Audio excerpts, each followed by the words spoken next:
Tell me pretty lies, look me in the face. Tell me that you love me, even if it's fake.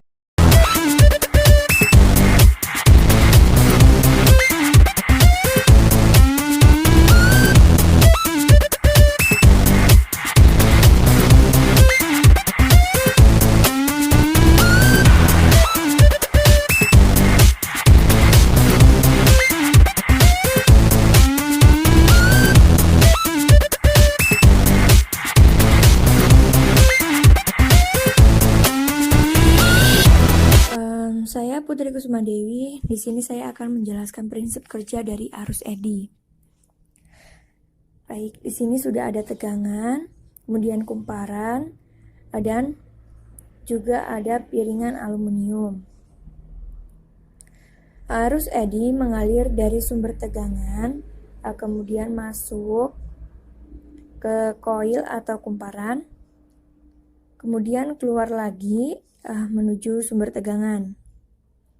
Nah, saat arus masuk ke koil berputar di koil, maka koil ini akan menghasilkan medan magnet yang arahnya itu ke bawah, ke atas, ke bawah lagi. Lalu sama dengan yang sampingnya juga mengaliri arus dari bawah ke atas. Saat piring aluminium ini memotong medan magnet yang dihasilkan kumparan, maka pada bidang aluminium ini itu akan timbul arus eddy, di mana arahnya itu berlawanan dengan arah jarum jam.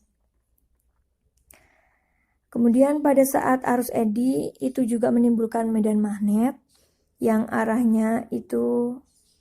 medan magnetnya itu berlawanan dengan medan magnet yang dihasilkan oleh koil. Nah, arahnya itu masuk ke dalam pusaran arus eddy. Nah, di mana ini sesuai dengan hukum Lenz, yaitu tegangan atau arus induksi itu akan menghasilkan medan magnet yang arahnya berlawanan dengan medan magnet penginduksi atau yang mempengaruhinya.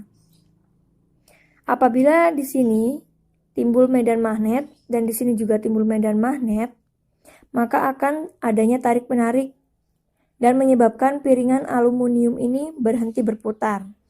Maka adanya gaya tarik-menarik tersebutlah antara gaya tarik-menarik medan magnet di piring dengan gaya tarik-menarik medan magnet pada kumparan, sehingga piringan aluminium ini dapat berhenti.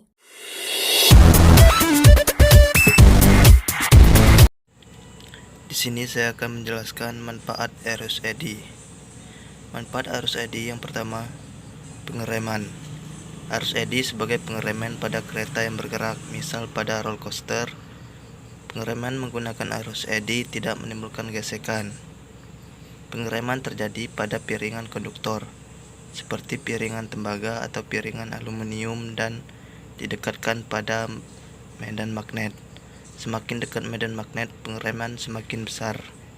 Yang kedua, levitasi atau melayang. Levitasi terjadi akibat kutub magnet yang sejenis berdekatan akan tolak-menolak. Medan magnet yang dikenakan pada logam akan menyebabkan medan magnet yang berlawanan dengan magnet yang menyebabkan arus eddy. Produk levitasi sudah mulai terlihat pada Hendo hoverboard, yaitu hoverboard yang dapat melayang di atas lembaran tembaga. Yang ketiga, eddy current sensor. Eddy current dapat dipakai untuk mendeteksi adanya keretakan pada logam, misal pada badan pesawat atau pipa logam. Satu kumparan yang dihubungkan dengan sumber frekuensi dan kumparan yang lain berfungsi untuk menangkap tegangan induksi atau sensor untuk material yang akan diuji.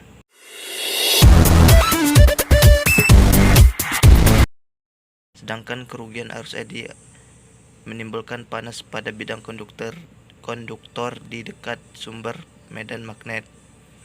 Pada motor, sumber medan magnet berasal dari kumparan. Untuk mengatasi arus eddy, maka inti kumparan disusun dari keping plat konduktor yang diberi laminasi. Lapisan laminasi berfungsi untuk mengurangi atau menghilangkan efek arus eddy. Terima kasih. Faktor-faktor yang mempengaruhi respon arus eddy. 1. Konduktivitas bahan. Konduktivitas bahan memiliki efek langsung pada aliran arus eddy. Semakin baik konduktivitas bahan, maka akan semakin baik pula aliran arus eddy pada permukaan bahan. Kedua, permeabilitas. Permeabilitas dapat digambarkan sebagai seberapa mudah sebuah bahan dapat dimagnetisasi. Ketiga, frekuensi. Respon arus eddy sangat dipengaruhi oleh frekuensi tes yang ditentukan. Untungnya hal ini merupakan sesuatu yang dapat kita kendalikan. 4. Geometri. Struktur geometri juga akan berefek pada respon arus eddy. Ketebalan bahan yang lebih kecil daripada kedalaman penetrasi efektif juga berefek pada respon arus eddy. Yang kelima, kedekatan atau lift-off. Semakin dekat sebuah kumparan periksa pada permukaan, maka efek pada kumparan tersebut akan semakin baik.